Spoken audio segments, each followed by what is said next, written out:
जय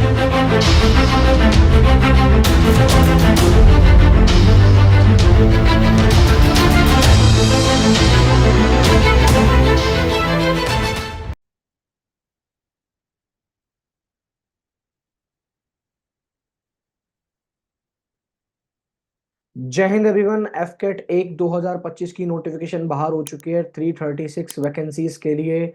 और रिसेंटली अभी आपका नवंबर एंड चल रहा है और 2 दिसंबर से ये प्रॉपरली जो हम बात करने जा रहे हैं, 2 दिसंबर से इसके एफकेट की जो नोटिफिकेशन का प्रोसेस है वो स्टार्ट होने जा रहा है और 31 दिसंबर को ये नोटिफिकेशन का प्रोसेस एंड होने जा रहा है। इसी बीच में आप सभी को पता है कि आने वाले मंथ फरवरी में इसका पेपर होगा, जहां एक सबसे बड़ा हर्डल बन के तैयार होता है जनरल नॉलेज, जहां आपको आउट ऑफ 100 क्वेश्चन 25 क्वेश्चन आपको जीके के मिलेंगे और इतना बड़ा एक्सटेंडेड और एक वार्ड पोर्शन जिसको कंप्लीट कर पाना अपने आप में इम्पॉसिबल है। उस बीच आपके पास दिसंबर और जनवरी जैसे 2 महीने हैं, तो इन 2 महीने में ऐसे कौन से टॉपिक्स कवर करें, ऐसे कौन से टॉपिक्स पढ़े जहां हम 20+ स्कोर कर सके। तो आज मैं लेके आया हूं आपके लिए 20 टॉपिक्स ऑफ जीके, जिन 20 टॉपिक्स को पढ़ने के बाद you will be able to score high in GK. It is my guarantee. Now guys, welcome to the Trishul defence academy. This is Mohit Sharma from Delhi branch और आज हम लेकर आए हैं एफकेट के ऐसे 20 टॉपिक्स जिनके बारे में हम बात करने जा रहे हैं, जहां आपको मदद करेगा 20+ क्वेश्चंस को टारगेट करने के लिए। तो गाइस, फटाफट 2 दिसंबर को जब आपके फॉर्म प्रॉपर तरीके से स्टार्ट हो जाए, फिलअप करना फिलअप कर सकते हैं। रिसेंटली जीके के अंदर हम ऐसे मोस्ट इंपोर्टेंट टॉपिक्स को कवर करेंगे, चाहे वो आर्ट एंड कल्चर के टॉपिक्स हों, स्पोर्ट्स के हों, हिस्ट्री के हों, ज्योग्राफी के हों, सिविक्स के हों, पॉलिटिक्स के हों, करंट अफेयर्स हो, एनवायरमेंट हो, बेसिक साइंस हो, डिफेंस हो। हर एक टॉपिक को मैं लेकर आया हूं, जो मैं आपके सामने एक एक कर कर एक्सप्लेन करूंगा। आप सभी को पता है लगभग लगभग 4 से 5 लाख फॉर्म लोग भरते हैं, जिसमें से सिर्फ 20,000 लोग रिटर्न क्वालिफाई करते हैं। तो उन 20,000 के अंदर अगर आप आना चाहते हो और अगर आप पेपर क्वालिफाई करना चाहते हो, तो आपको अपनी स्टडी को बहुत ज्यादा कंसाइज करना पड़ेगा, by which you will be able to qualify the paper. So guys, start करते हैं अपनी वीडियो को प्रॉपर तरीके से। Let's start with the topic. पहला टॉपिक है बुक्स एंड ऑथर। सबसे पहले क्वेश्चन पूछा जाएगा डिस्कवरी ऑफ इंडिया जैसी बुक्स, ना जाने कितनी ऐसी बुक्स हैं, किस किस ने कौन कौन सी बुक्स लिखी हैं, क्या उनके ऑथर्स हैं, क्या क्या नाम है किताबों के। ये क्वेश्चन आपको हर बार पेपर में देखने को मिलता है और इस पे हमेशा 1 या 2 क्वेश्चन आपको पेपर में देखने को मिल जाते हैं। उसके बाद the second most important topic for the AFCAT is that की क्लासिकल डांसेस वगैरह। जब आप वीडियोस करोगे, हमारे बैचेस में आप कंटिन्यू करोगे, हम आपको बताएंगे किस तरीके कौन कौन से डांसेस परफॉर्म होते हैं, कौन से स्टेट में कौन सा डांस फेमस है। चाहे मैं कुचिपुड़ी की बात करूँ या मैं किसी भी डांस वगैरह, किसी भी परफॉर्मेंस स्टाइल वगैरह की बात करूँ, हर स्टेट की अपनी एक डांस है, जिसके बेसिस पे आप पेपर में क्वेश्चन अटेम्प्ट कर सकते हो और आपको देखने को मिल जाते हैं। उसके बाद तीसरा मोस्ट इंपोर्टेंट है, that is called sports cup and trophies, and चौथा स्पोर्ट्स टर्मिनोलॉजी, यानी कि स्पोर्ट्स। एंड पांचवा इसी बेसिस पे है sports event, first last and future. यानी कि ओवरऑल स्पोर्ट्स बहुत ज्यादा इंपॉर्टेंट रोल प्ले करता है एफकेट के पॉइंट ऑफ व्यू से। बिल्कुल करेगा, क्योंकि आप पेपर देने जा रहे हो डिफेंस सर्विसेज का। डिफेंस सर्विसेज के लिए स्पोर्ट्स अपने आप में एक बहुत इंपॉर्टेंट रोल प्ले करते हैं, जिसके ऊपर आप ये सारा का सारा कॉन्सेप्ट क्रिएट करता है। उसी के बाद हम बात करने जा रहे हैं first in India male and first in India female. इस पर क्वेश्चन पूछ लिया जाएगा कि भाई ऐसा हमारी कॉन्स्टिट्यूशन असेंबली के बेसिकली एडवाइजर कौन थे, या ऐसे फर्स्ट इंसान का बताए, फर्स्ट फीमेल जो प्राइम मिनिस्टर बनी थी, जैसे इंदिरा गांधी हो गई, या फर्स्ट पर्सन जो हमारे प्रेसिडेंट बने थे, या ऐसे बहुत सारे क्वेश्चंस होते हैं। देखिए, एफकेट के पेपर को क्वालिफाई कर पाना आसान है। पेपर इज इजी, मैं मानता हूं, बट वो पेपर इजी सबके लिए आएगा। तो कट ऑफ तक पहुंचना, फाइनल कट ऑफ क्लियर करना, स्टडी को बहुत कंसाइज करना पड़ेगा, स्पेशली जीए के जैसा सब्जेक्ट, जीके जीएस जैसा सब्जेक्ट जो अपने आप में एक बहुत बड़ा रोल प्ले करता है ऐसे टाइम पर।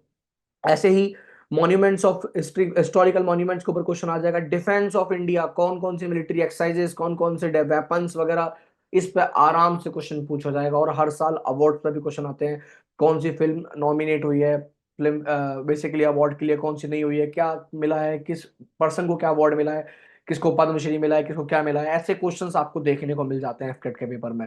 यानी कि अब तक 10 टॉपिक में लगभग लगभग 10 से 12 क्वेश्चन हम कवर कर चुके हैं और ऐसे ही क्वेश्चंस आपको देखने को मिलेंगे। इसके बाद हम बात करते हैं 11वें टॉपिक की, जो बहुत इंपोर्टेंट टॉपिक है, national park and wild life sanctuary. आप सभी को पता है अभी 56th टाइगर रिजर्व ओपन हुआ है रिसेंटली। बेसिकली 56 टाइगर रिजर्व अभी रिसेंटली ओपन हुआ है छत्तीसगढ़ के अंदर। मध्य प्रदेश और छत्तीसगढ़ की कुछ बाउंड्रीज है इनके बीच में, छोटा नागपुर प्लेट्यू के पास है ये। तो अभी ऐसे क्वेश्चंस आपको पेपर में देखने को मिल जाते हैं। डायनेस्टीज और फाउंडर पे, मौर्यन डायनेस्टी हुई या गुप्ता हो गई, कोई भी हो, इनके ऊपर आसानी से आपको क्वेश्चंस देखने को मिल जाते हैं। साथ साथ में ट्रैवलर फ्रॉम, है ना, बेसिकली फॉक्सिंग हिंग, इस जैसे बहुत सारे ट्रैवलर्स होते हैं जो आते हैं। और सबसे ज्यादा इंपॉर्टेंट ये हिस्ट्री के पॉइंट ऑफ व्यू से अगर कुछ है, दैट इज कॉल्ड रिवॉल्ट्स। आपको यहाँ सीधा क्वेश्चन आएगा कि लखनऊ से कौन पार्टिसिपेट कर रहा था, बेगम हजरत महल कहाँ थी, क्या क्या सीन था, किस तरीके से था, मंगल पांडे कहाँ से थे, कौन सी बैरक में वो थे। सिंपल क्वेश्चन, डायरेक्ट क्वेश्चन उठ के आते हैं। और वहीं अगला क्वेश्चन आता है सोर्सेज ऑफ कॉन्स्टिट्यूशन। भाई साहब यूएसएसआर से क्या लिया हमने, बेसिकली यूके से क्या लिया, यूएसए से क्या लिया, डीपीएसपी लिए हमने, आयरलैंड से लिए हैं, ठीक है, कहां से लिए, फंडामेंटल राइट्स हमने यूएसए से बोरो किए हैं। तो जितने भी क्वेश्चंस होते हैं ऐसे क्वेश्चंस आपसे डायरेक्ट उठ कर आएंगे, और इसी तरीके से आप एप्केट के पोर्शन को क्वालिफाई कर पाएंगे। स्टडी को कंसाइज वे में पढ़ना इज बहुत जरूरी for this type of competitive examination. वहीं उसके बाद आ जाता है यूनिट ऑफ मेजरमेंट्स, इसके बाद डिस्कवरीज एंड इन्वेंशंस, बहुत important, it is again a very important topic. And the recently first in sport, जब हम बात सकते हैं इसमें, हम क्रिकेट का एग्जांपल लेके चल सकते हैं। क्रिकेट काफी इंपॉर्टेंट रोल प्ले करता है। अभी आप सबको पता है बॉर्डर गावस्कर ट्रॉफी चल रही है, और अभी बॉर्डर गावस्कर ट्रॉफी में इंडिया और ऑस्ट्रेलिया के बीच में काफी रिवेलरीज हो चुकी हैं पहले भी। तो हो सकता है आपसे they can ask you any of the question regarding that, किसी भी चीज पे आ सकता है। तो स्पोर्ट्स के बारे में इंफॉर्मेशन रखना, बार बार स्पोर्ट्स का टॉपिक रिपीट हो रहा है, that is really important topic for the AFCAT point of view. And the 19th number पे आता है आपका international organisation and their headquarter. आपसे डायरेक्टली पूछ लेगा कि डब्ल्यूएचओ का हेडक्वार्टर कहां पर है, आपसे वो कुछ भी पूछ सकता है regarding international headquarter. Don't worry, जब हम उस बैच को कवर करेंगे, हम उसके बारे में पढ़ेंगे, तो हम एक एक इस टॉपिक को कवर करने वाले हैं एफकेट के पॉइंट ऑफ व्यू से कम टाइम में मैक्सिमम मार्क्स कैसे लाना है। अगर आपको ये पता करना है तो this is the best place for that, you can come to us any time. Now the tenure, retirement, appointment and resignation, यानी कि जजेस का अपॉइंटमेंट कब हो रहा है, जजेस का रिटायरमेंट कब हो रहा है, मेंबर ऑफ पार्लियामेंट किस तरीके से होते हैं, अपॉइंट कब होते हैं, या मेंबर ऑफ पार्लियामेंट इलेक्ट होते हैं, ये सारा प्रोसीजर, यानी कि पॉलिटी के अंदर किस तरीके से हमारे जो टॉप के लेवल्स हैं, चाहे मैं सीजीआई की बात करूं या मैं प्यूनी जजेस की बात करूं, पूछ लिया जाएगा रिसेंटली हमारे सीजीआई कौन है ना, जैसे आप सभी को पता संजीव खन्ना अभी उभर कर आ रहे हैं। और ये पूछा जा सकता है कि इनका टेन्योर क्या होता है, सर 65 ईयर्स तक वर्क करते हैं क्या, 4-5 साल का टेन्योर होता है, नहीं होता है।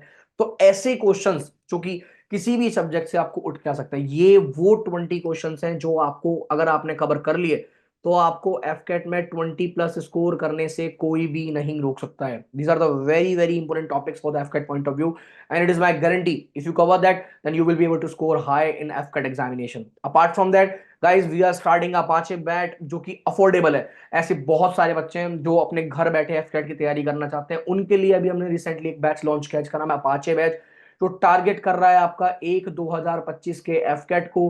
प्रॉपर तरीके से आपका सारा सिलेबस कवर कराया जाएगा, एक एक चीज को एक्सप्लेन किया जाएगा, और हर एक सब्जेक्ट का प्रोफेशनल एक्सपर्ट आपको मिलेगा जो आपके सब्जेक्ट को इस तरीके से पढ़ाया जाएगा जो आपको पेपर को आपको निकालने में आसान करे। तो एक सिंपल सी बात भाई, if you want to join that, if you really want to like having wish to join the Indian air force, तो this is the right batch for you guys, you can join it. हमारा app है Trishul defence academy का, play store से आपको आप download कर सकते हो, जहां पर आपको एनडीए, सीडीएस, एफकेट ना जाने कितने सारे बैचेस मिलेंगे, और आप किसी भी बैच के अंदर एनरोल कर सकते हो।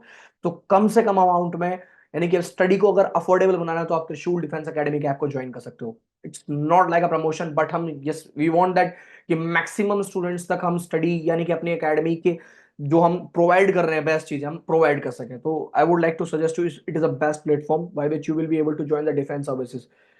तो if you are having like basically अगर आपके अंदर जुनून है देश सेवा का, तो आइए ज्वाइन करिए, join with us. And if you are having any doubt, any query, you can comment on the video, basically video section, मैं खुद आपको रिप्लाई करूंगा कभी भी रिगार्डिंग किसी भी चीज को लेकर आपको कोई भी हेल्प चाहिए, we are available every time. So guys, अगर इसी तरीके की वीडियोस देखना चाहते हो और अपनी स्टडीज को प्रॉपर तरीके से कंसाइज वे में कंप्लीट करना चाहते हो प्रॉपरली तरीके से, तो त्रिशूल डिफेंस एकेडमी के साथ जुड़ने के लिए आपके पास सबसे अच्छा मौका है। सो जय हिंद एवरीवन, आपके साथ अगली बार मुलाकात होगी इसी चैनल पर। थैंक यू एवरीवन, जय हिंद। अब डिफेंस एग्जाम क्रैक करना हुआ और भी आसान, त्रिशूल डिफेंस एकेडमी लेकर आए हैं बिल्कुल ही एडवांस लर्निंग ऐप। तो आज ही ज्वाइन करें और स्टार्ट करें अपनी ऑनलाइन क्लासेस।